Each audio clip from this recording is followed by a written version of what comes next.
Shalom, selamat malam saudara yang dikasihi Tuhan.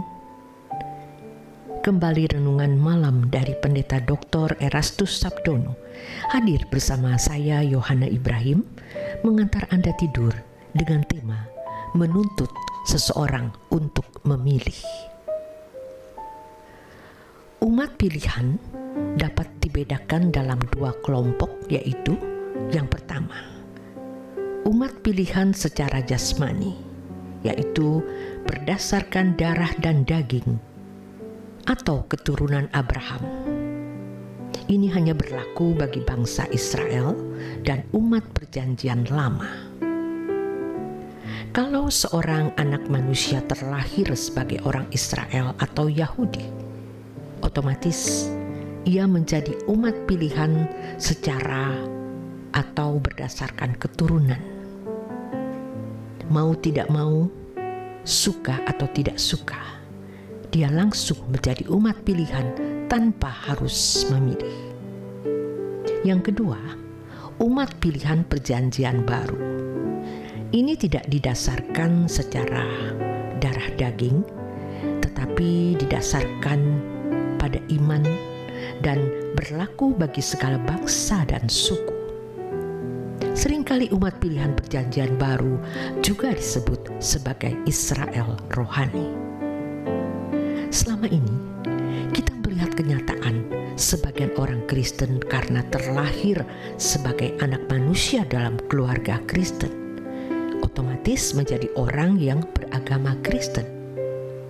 Dulu, kita tidak tahu atau tidak menyadari bahwa kita telah menjadi Kristen tanpa memilih.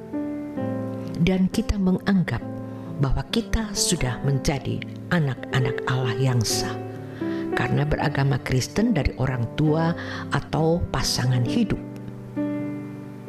Kita berpikir kalau sudah terlahir dari keluarga Kristen, otomatis sudah menjadi orang Kristen yang mengaku Yesus sebagai Tuhan dan Juru Selamat. Ini berarti sudah otomatis menjadi umat pilihan yang terpilih masuk surga. Kalau bangsa Israel tanpa memilih menjadi umat pilihan, hal itu tidak masalah sama sekali. Sebab memang mereka menjadi umat pilihan berdasarkan keturunan atau darah dan daging. Tetapi orang percaya menjadi umat pilihan karena berdasarkan iman. Iman menuntut seseorang untuk mengambil tindakan. Iman itu menuntut seseorang untuk memilih.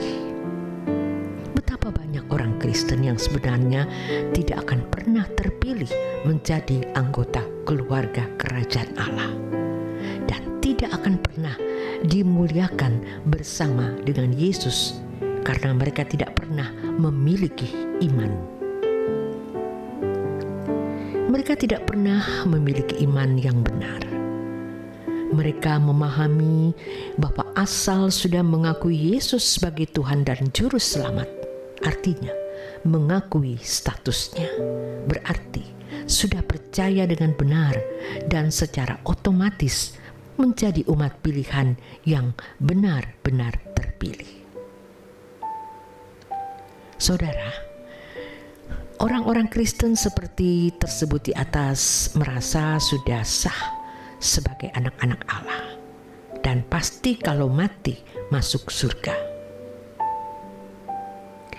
Mereka membedakan orang Kristen dan non-Kristen hanya pada fakta, yaitu orang Kristen mengakui Yesus sebagai Tuhan dan Juru Selamat, sedangkan orang non-Kristen tidak mengakui itu. Dan orang-orang Kristen yang sudah mengakui Yesus sebagai Tuhan dan Juru Selamat merasa memiliki nilai lebih. Mereka merasa sudah mendukung keberadaan Yesus sebagai Tuhan dan Juru Selamat. Dan hal itu dianggap sudah mensahkan diri mereka sebagai umat pilihan yang pasti masuk surga. Sejatinya, iman yang benar tidak bisa diturunkan secara otomatis. Artinya, iman tidak bisa otomatis dimiliki hanya karena memeluk agama Kristen karena keturunan.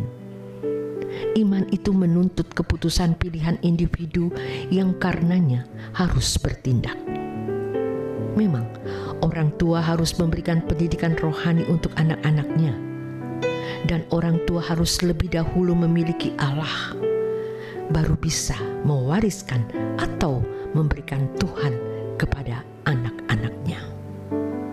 Memiliki Tuhan berarti, pertama, orang tua harus memiliki karakter Tuhan Yesus. Baru mereka bisa menularkan iman itu kepada anak-anaknya.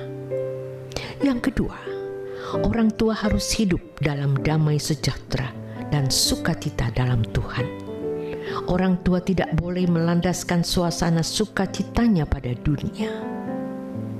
Orang yang melandaskan suasana sukacita jiwanya dari dunia tidak mungkin dimiliki oleh Allah dan tidak mungkin memiliki Allah.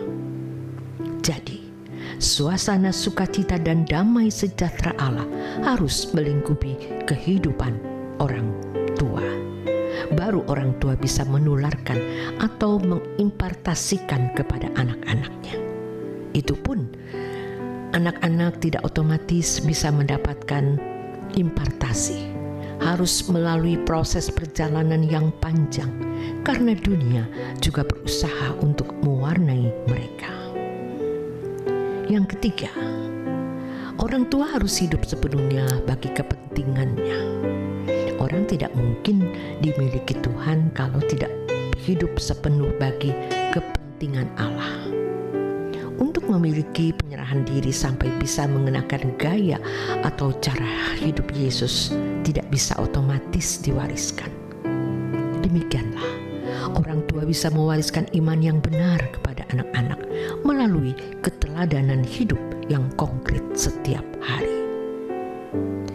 Kalau warisan itu hanya berupa status Kristen, pergi ke gereja, dan bermolar bagi sebagaimana orang-orang Kristen lainnya, itu belum menjamin seseorang menjadi umat pilihan yang benar-benar terpilih. Benar-benar terpilih artinya sampai akhir hidup. Orang percaya didapati berkenan kepada Allah karena melakukan kehendak Bapa. Kalau bangsa Israel menjadi umat pilihan secara darah daging keturunan Abraham, tetapi kita disebut umat pilihan karena menuruti apapun yang Allah kehendaki seperti yang dilakukan oleh Abraham. Kita bisa mewariskan iman kepada anak-anak dengan menjadi mentor dan teladan yang baik, menjadi pola dengan mana mereka membangun dan membentuk dirinya. Dengan demikian, bagi orang tua, serupa dengan Yesus adalah kemutlakan agar bisa meletakkan landasan iman yang benar kepada anak-anaknya. Orang percaya menjadi umat pilihan karena berdasarkan iman, dan iman menuntut seseorang untuk memilih. Nikmati istirahat malam Anda bersama keluarga, tetap bersyukur. Tuhan Yesus memberkati.